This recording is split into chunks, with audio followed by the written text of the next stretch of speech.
Hello everyone, and this is my fourth video of the day. Gosh, I really need to get alive. No, I just wanted to make this video in order to comment on Stephanie's video concerning, the questions you should ask your endo. I think those questions are so useful. I think the whole idea is great. You should do it. I'll just comment concerning my own experience with my different endos here in France, and so yeah, I just wish I could really have answers to these questions, or even ask these questions here in France, because I actually realized that in the US things are very, very different concerning Graves' disease. So let's start. First question: what do you recommend as a treatment for me and why? This question is great, Stephanie, and you guys are so lucky that you can actually ask this question.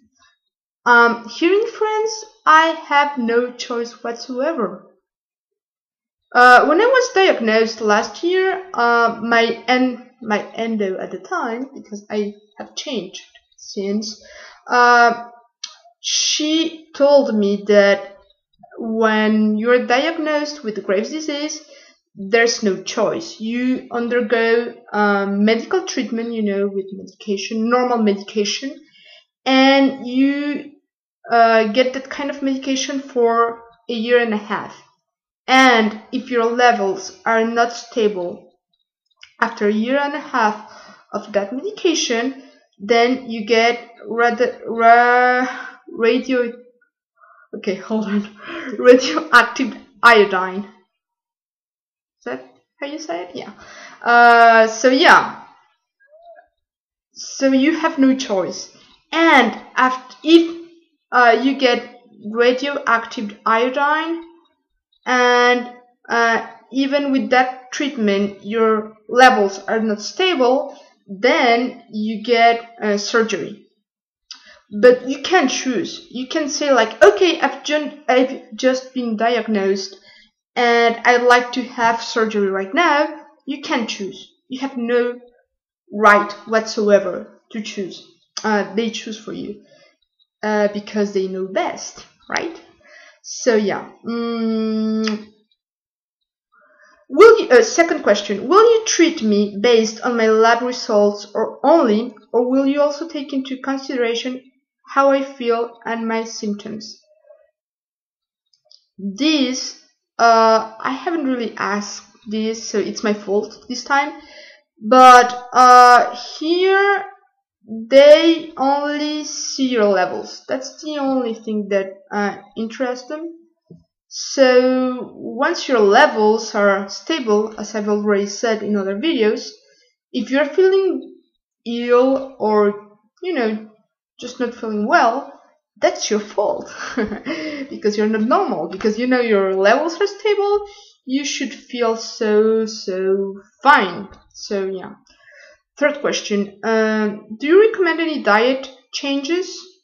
Should I start a multivitamin or supplement regimen due to Graves' disease?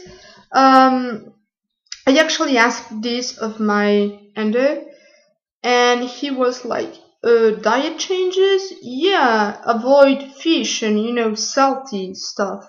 And last year I was pre-diabetic. I was very scared with that. And that time he was like, oh, and avoid also sweet stuff, like sugary stuff. That's all he can tell me. I don't know. And about multivitamins and all that kind of stuff, I've already said it. My endo, he doesn't want to take any calcium or vitamins or whatever. That's not good for me. Fourth question: how much extra calcium should I be taking? I've already answered that. Can you test for my T4, T3, and TSH when you want me to get lab work done? Actually, in France, every time I get lab work done, they always test my T4, T3, and TSH. Always, from the beginning. I don't know why, but yeah, it's useful. um, would you recommend I get a bone scan? Are you kidding me? They don't even want me to take calcium. Here they are like, oh no, your bones, they are okay, If your joints are hurting, that's because, I don't know, you fell or you're clumsy or whatever. So yeah, no.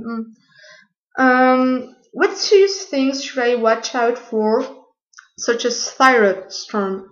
Uh, can you believe it? My doctors here, they have never told me anything about thyroid storm. Nothing at all.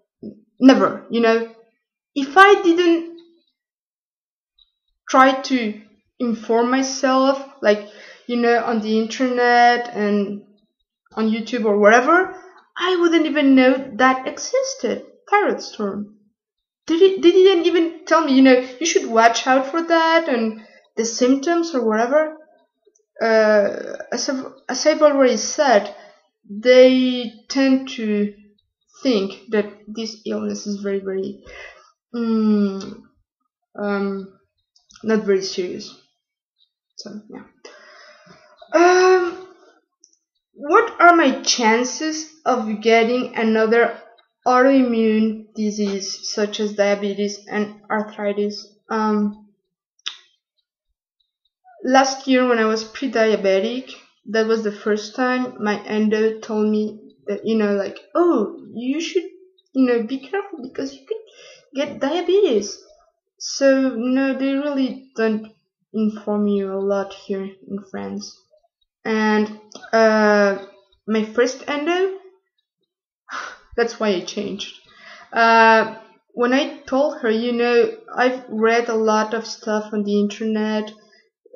I see that it's a serious illness. I should be very careful, blah, blah, blah. She was like, oh, stop trying to inform yourself on the internet. All you see on the internet concerning Graves' disease, it's an exaggeration. So just stop, it will only scare you. So that's their manner of thinking. So yeah. And the last question. Once my thyroid levels are stable, is there anyone I can go see for my actual Graves' disease? Here in France, or at least, the endos I've seen, they don't seem to separate hyperthyroidism from Graves' disease. They've never told me that my hyperthyroidism was just a symptom and, something provoked by my Graves' disease. I know that because I read a lot about Graves' disease on the internet. And because I have to do it on the internet because I don't even find books that explain things about Graves' disease here in France. So yeah. The last question, that's not even a question I could ask my endo here. So just to tell you guys, you're lucky if you really can ask these questions from your endos in the US or another country, not France. That's great. I'll try anyways to ask them. Just, I'll try. But yeah, there's not much hope here. So, well, that's all. That's all for today. See you guys. Yeah.